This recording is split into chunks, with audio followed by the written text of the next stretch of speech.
હું વિજયરાજનગરમાં રહું છું.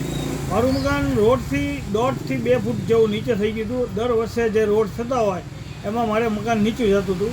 એટલે ચોમાસામાં પાણી આવવાનો પ્રશ્ન થઈ જતો હતો. ગટર લાઈન ઉભરાઈ જતી હતી અને એથી મેં 3 થી 4 વર્ષથી વિચાર કરતો હતો કે આ મકાનનું હું શું કરું, પાડીને નવું બનાવું અથવા આ મકાનને શું કરવું તો જેથી કરીને આ સેટઅપમાં હું રહી શકું.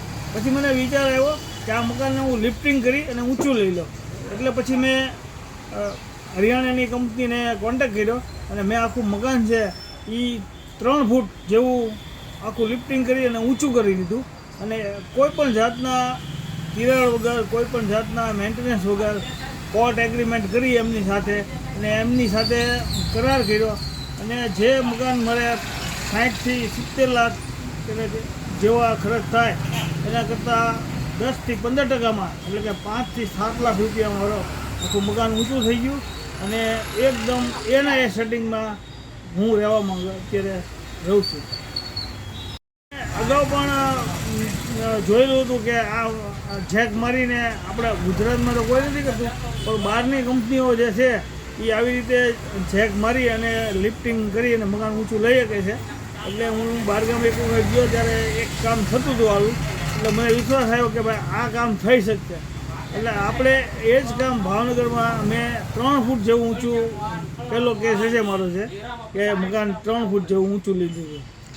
લાગતું હતું પણ મેં જ્યારે એમને એન્જિનિયરને બોલાવ્યા, એમની સાથે વાતચીત કરી અને એમણે મને જે કોન્ફિડન્સમાં લીધો કે ભાઈ નહીં થઈ શકે અને મને થોડો કોન્ફિડન્સ બેઠો એટલે મેં એ લોકોને બોલાવ્યું.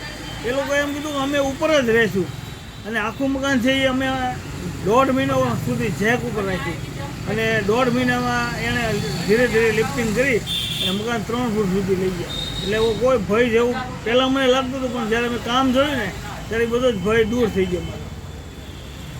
200 વારમાં છે અને 1700 થી 1800 સ્ક્વેર ફૂટનું મારું બાંધકામ હતું. 2 માળ હતા અને 125 જેક લગાવેલા હતા અને 125 જેક ઉપર 1.5 મહિનો મકાન જોયું. અને એની પછી એણે 1.5 મહિનામાં 3 વખત લિફ્ટિંગ કર્યું, 1-1 ફૂટનું, અને નીચે 3 કરતા ગયા અને ઉપર લિફ્ટિંગ કરતા ગયા. લિફ્ટિંગ પૂરું થઈ ગયું પછી એમને આખો 9 ઇંચનો રિંગ સ્લેબ ભરી દીધો, એટલે આખો બીમ ભરી દીધો, રિંગ બીમ. ભાવનગરમાં કરીએ જ છીએ અને તમે મારો સ્ક્રીન ઉપર નંબર છે એની ઉપર કોન્ટેક્ટ કરી અને અમે અમારા એન્જિનિયર મોકલી અને એની ઇન્સ્પેક્શન કરાવશું. અને ઇન્સ્પેક્શન થયા પછી અમે તમને કેટલી કોસ્ટિંગ થાય છે અને કેટલી કોસ્ટ બેસે છે એનું કોટેશન આપશું. પછી આપ જે કામ કરાવવું હોય તો એને ટાઈમ લિમિટ નક્કી કરી કોર્ટ એગ્રીમેન્ટ કરી અને અમે તમારી સાથે કામ કરી શકીશું.